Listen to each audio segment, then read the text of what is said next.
So I see there are three major obstacles to the prosecution of personalized medicine in type 1 and type 2 diabetes. The first one is collecting the information across many biological systems, genomics, transcriptomics, metabolomics, that are going to inform the heterogeneity of the disease so that we can apply specific tailored therapies.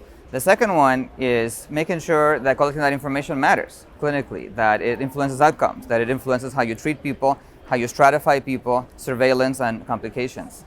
And then the third one is make sure that whatever instrument emerges as a way to capture the metabolic state of each person is affordable, and not only for the developed world, but for the entire global world of diabetes, so that health disparities don't continue to advance and become deeper.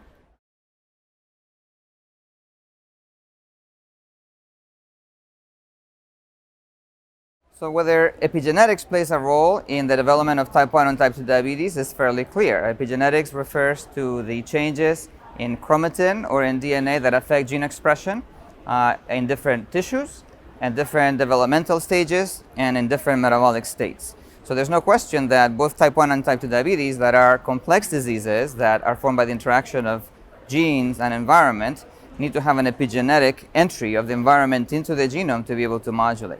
Now, it is very difficult to collect epigenetic information because it has to be in the tissue of interest, at the developmental stage that matters, and under the metabolic state that it makes a difference. So we are far behind in collecting the epigenetic data that will really unveil to what extent that plays a role, but it is a fundamental part of current research.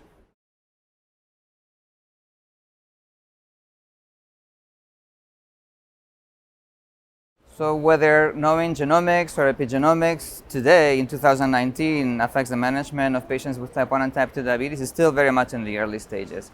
We are using genetics to really try to characterize the subtypes of type 2 diabetes. We see type 2 diabetes as a very heterogeneous condition. It is diagnosed by the end result of a high blood glucose. You can get to high blood glucose in many different ways and many different pathways. So we're just beginning to use these methods.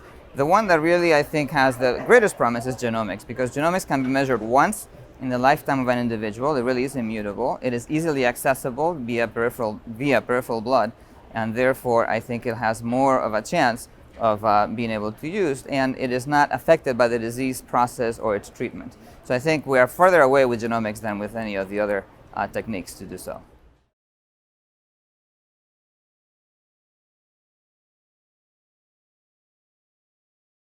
So to complete the genetic architecture of type 2 diabetes, what we really need to do is to expand the sample size so that we actually have enough statistical power to detect these very modest effects across the entire genome. We calculate that there are several thousands of genetic variants that affect type 2 diabetes. They may differ across ethnic groups, so we need to go beyond European populations and really expand the search worldwide.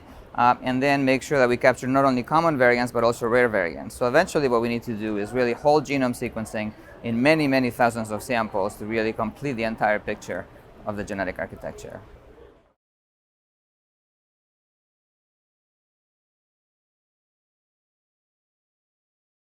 So diabetes in general, there's many great exciting things, most of which are being discussed in this conference in the American Diabetes Association scientific sessions. I am excited about a number of things. So I am excited about the use of GLP-1 receptor agonists, cardiovascular prevention, particularly in an oral form. So being able to have that class of drugs become an oral formulation is a great, great advance. There's also the effect of SGLT2 inhibitors on the prevention of kidney disease. That is becoming more and more clear. So for once, we finally have one therapy for the prevention of kidney disease. Advances in artificial closed loops, particularly by hormonal variety in the bionic pancreas, when you have insulin and glucagon being given without the patient having to do any thinking about the administration of insulin to regulate their blood sugar, is very exciting. And then finally, the use of genomics to understand the heterogeneity of type 2 diabetes into distinct pathophysiologic subtypes is another big advance that I see.